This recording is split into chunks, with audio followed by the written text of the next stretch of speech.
Hello दोस्तों, जय हिंद। तो आज हम बात करेंगे जैन धर्म से संबंधित जितने भी 3 मार्कर बन रहे हैं उन पर हम चर्चा करेंगे। इससे पहले हम वाले वीडियो में हमने बौद्ध धर्म पर चर्चा करी थी। तो 6ठी शताब्दी ईसा पूर्व में जो धार्मिक सुधार आंदोलन हुए थे, जिसका परिणाम रहा कि जिन 62 संप्रदायों का उदय, जिनके परिणाम स्वरूप जिन 62 संप्रदायों का उदय हुआ, उनमें से एक थे प्रसिद्ध ग्रंथ जैन धर्म भी था। तो जैन धर्म पर हम बात करें तो जैन धर्म का से संबंधित पहला क्वेश्चन जीन अर्थात जैन पर भी एक क्वेश्चन बन सकता है। तो जैन जीन शब्द से निकला है, जिसका तात्पर्य है कि विजेता। जीन शब्द का सर्वप्रथम प्रयोग महावीर स्वामी ने किया था, क्योंकि महावीर स्वामी ने समस्त इंद्रियों पर विजय प्राप्त कर ली थी। इससे पहले जैन धर्म को निग्रंथ के नाम से पुकारा जाता है, अर्थात जैन धर्म को महावीर स्वामी को जिनेंद्र नाम से भी, अर्थात ये अपनी इंद्रियों को जीतने वाले, अपनी इंद्रियों पर वश रखने वाले कहकर भी पुकारा जाता है। अब हम बात करें कि इससे पहले जैन धर्म को निग्रंथ के नाम से पुकारा जाता था। जैन धर्म के संस्थापक की बात करें तो ऋषभदेव इसके संस्थापक थे। अब हम नेक्स्ट क्वेश्चन की बात करें तो हमारा नेक्स्ट क्वेश्चन है तीर्थंकर। तीर्थंकर तीर्थ शब्द से बना हुआ है, जिसका अर्थ है उस साधन अथवा उस मार्ग से है जिसके द्वारा संसार रूपी भवसागर को पार किया जा सकता है, तथा उस मार्ग की ओर दर्शन करवाने वाले व्यक्ति को तीर्थंकर कहा जाता है। अर्थात जैन परंपरा में धर्म गुरुओं को ही तीर्थंकर कहा जा सकता है। और जैन धर्म में 24 तीर्थंकर हुए। प्रथम तीर्थंकर थे ऋषभदेव, तो अंतिम तीर्थंकर थे महावीर स्वामी। नेक्स्ट क्वेश्चन की बात करें हम, तो नेक्स्ट क्वेश्चन है हमारा ऋषभदेव। ऋषभदेव के ऊपर 3 मार्कर में हम क्या लिखेंगे? पहले जैन धर्म के संस्थापक, प्रथम तीर्थंकर, अन्य नाम इनका आदिनाथ मिलता है। ऋषभदेव का प्रतीक चिन्ह क्या था? वृषभ। अब हमारा अगला क्वेश्चन है पार्श्वनाथ। पार्श्वनाथ के संबंध में 3 मार्कर बन जाए तो हम सबसे पहला पॉइंट लिखेंगे कि जैन धर्म के 23वें और प्रथम ऐतिहासिक तीर्थंकर। जैन धर्म के 23वें और प्रथम ऐतिहासिक तीर्थंकर, इनका प्रतीक चिन्ह है सर्प। काशी नरेश अश्वसेन के पुत्र थे। यह 5 महावर्तों में से प्रथम जो 4 महावर्त है उनका प्रतिपादन पार्श्वनाथ ने किया था, और 5वां जो महावर्त है उसका प्रतिपादन महावीर स्वामी ने किया था। अगले क्वेश्चन की बात करें तो हमारा अगला क्वेश्चन है महावीर स्वामी। महावीर स्वामी के बारे में हम 3 नंबर में लिखेंगे क्या? जैन धर्म के वास्तविक संस्थापक, 24वें तीर्थंकर। मूल नाम इनका मिलता है वर्धमान। जन्म हुआ था इनका 540 ईसा पूर्व वैशाली के कुंडग्राम में। इनकी मृत्यु हुई थी 468 ईसा पूर्व में पावापुरी में हुई थी। और इन्होंने 5वां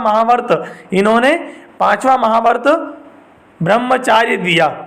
और इनके प्रतीक चिन्ह की बात करें, एक पॉइंट आप डाल सकते हो, प्रतीक चिन्ह। तो प्रतीक चिन्ह इनका था सिंह, शेर, अर्थात सिंह था इनका प्रतीक चिन्ह। अगले क्वेश्चन की बात करें हम तो पंच महावर्त। त्रिरत्न के अनुशीलन में पंच महावर्त का पालन करना आवश्यक माना जाता है।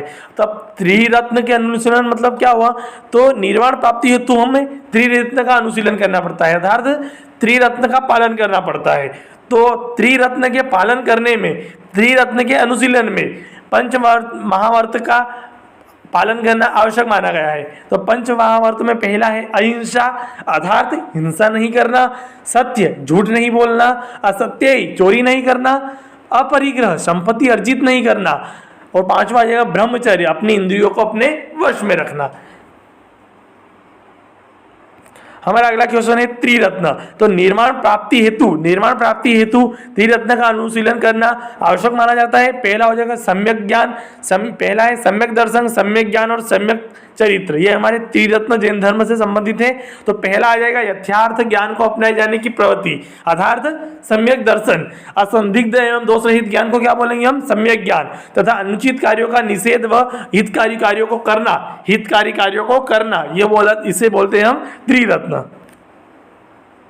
अगले क्वेश्चन की बात करें तो अगला क्वेश्चन है सम्यक ज्ञान। असंदिग्ध एवं दोष रहित ज्ञान को सम्यक ज्ञान कहते हैं, जो 5 प्रकार से प्राप्त होता है। मति ज्ञान, श्रुति ज्ञान, अवधि ज्ञान, मन प्रयाय ज्ञान तथा कैवल्य ज्ञान।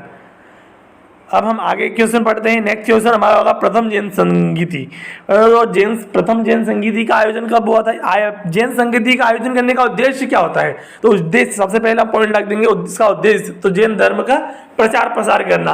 आयोजन वर्ष 300 ईसा पूर्व। उसके बाद आयोजन स्थल की बात करें तो पाटलिपुत्र। अध्यक्षता किसने की थी? तो स्थूलभद्र ने। शासक कौन थे इस समय? तो चंद्रगुप्त मौर्य। परिणाम क्या हुआ? तो जैन धर्म का विभाजन श्वेतांबर और दिगंबर के रूप में हो गया। अगले क्वेश्चन की बात करें तो द्वितीय जैन संगीति अर्थात आयोजन वर्ष कब था? वल्लभी। आयोजन सॉरी इसमें थोड़ा गलत लिख दिया गया है, आप स्लाइड में थोड़ा सही कर लेना कि आयोजन वर्ष था 512 ईस्वी और आयोजन स्थल था वल्लभी। अध्यक्षता किसने की थी? देवाधिगण छमश्रमण ने। शासक थे ध्रुवसेन। परिणाम क्या रहा? अनेक उपंग साहित्यों की रचना हुई थी इस समय। जैन धर्म के 7 शील। तो जैन धर्म में मोक्ष प्राप्ति हेतु 7 शील का उल्लेख किया गया है तथा इनका पालन करना अनिवार्य माना जाता है। तो दिग्व्रत तथा अपनी क्रियाओं का विशेष परिस्थितियों में नियंत्रण रखना। देशव्रत, अपने कार्य कुछ विशिष्ट प्रदेशों तक सीमित रखना। तीसरा हो जाएगा अनर्थ दंडव्रत, बिना कारण अपराध ना करना। चौथा हो जाएगा सामयिक अर्थात चिंतन हेतु कुछ समय निश्चित करना। पांचवा हो जाएगा प्रोसदोपवास अर्थात मानसिक व कायिक शुद्धि के लिए उपवास करना। छठा हो जाएगा उपभोग एवं प्रतिभोग, जीवन में प्रतिदिन काम आने वाली, जीवन में रोजा रोज जो काम आने वाली वस्तुओं पर नियंत्रण करना। उसके बाद आएगा अतिथि संविभाग अर्थात अतिथियों को भोजन कराने के पश्चात भोजन करना। अगला क्वेश्चन है अनंत चतुष्टया अर्थात जब जीव से कर्म का अवशेष बिल्कुल समाप्त हो जाता है तो व्यक्ति मोक्ष प्राप्त कर लेता है और वह अनंत ज्ञान, अनंत दर्शन, अनंत वीर और अनंत सुख की प्राप्ति कर लेता है। आगे बात करें हम तो अगला क्वेश्चन है हमारे पास आगम साहित्य। आगम साहित्य की बात करें तो जैन धर्म के साहित्य को आगम साहित्य कहा जाता है और प्रारंभिक साहित्य प्राकृत भाषा में तथा बाद के जितने भी साहित्य थे वो संस्कृत या फिर प्राकृत भाषा में लिखे गए थे। प्रमुख जैन साहित्य की बात करें तो सबसे पहला जाएगा अचरांग सूत्र। इसमें भिक्षुओं के आचार नियम एवं विधि निषेधों का वर्णन किया गया है। अगला साहित्य जैन साहित्य की बात करें हम तो भगवती सूत्र। इसमें महावीर स्वामी के जीवन संबंधी उपदेश दिए गए हैं। और तीसरा बात करें यानी कि जैन धर्म से संबंधित जैन साहित्य की बात करें तो न्याय धम्म कह सूत्र अर्थात महावीर की शिक्षाओं का संग्रहण इसमें किया गया है। अगला बात करें तो हम आएंगे कल्प सूत्र। इसकी रचना की थी भद्रबाहु ने और इसमें तीर्थंकरों का जीवन चरित्र दिया गया है।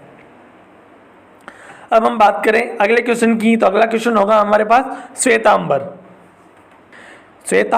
जैन धर्म की एक शाखा जो कि आपको बता दे तो प्रथम जैन संगति में जैन धर्म का प्रथम विभाजन हुआ था जिसमें श्वेतांबर और दिगंबर 2 शाखाएं अस्तित्व में आई। तो श्वेतांबर है जो स्थूलभद्र के नेतृत्व में सामने आई तथा दिगंबर शाखा है जो कि भद्रबाहु के नेतृत्व में सामने आई, अस्तित्व में आई। तो जैन धर्म की एक शाखा है स्थूलभद्र के नेतृत्व में श्वेतांबर शाखा अस्तित्व में आई। उसके बाद अगला पॉइंट की बात करें तो हम श्वेतांबर श्वेत वस्त्र धारण करते हैं। तो श्वेतांबर के मतानुसार महावीर विवाहित थे यानी कि महावीर का विवाह हुआ था। तो अब दिगंबर पे बात करें तो दिगंबर जैन धर्म की एक शाखा भद्रबाहु के नेतृत्व में अस्तित्व में आई तथा दिगंबर साधु नग्न रहते हैं। दिगंबर मतानुसार महावीर स्वामी अविवाहित थे। इस प्रकार हमने जैन धर्म से संबंधित जितने भी प्रश्न बन रहे थे और तथा संभावित प्रश्नों थे उन पर चर्चा की है। अब आगे हम मिलते हैं नेक्स्ट लेक्चर में जो कि हम लेंगे महाजनपद काल से संबंधित हमारा वीडियो होगा।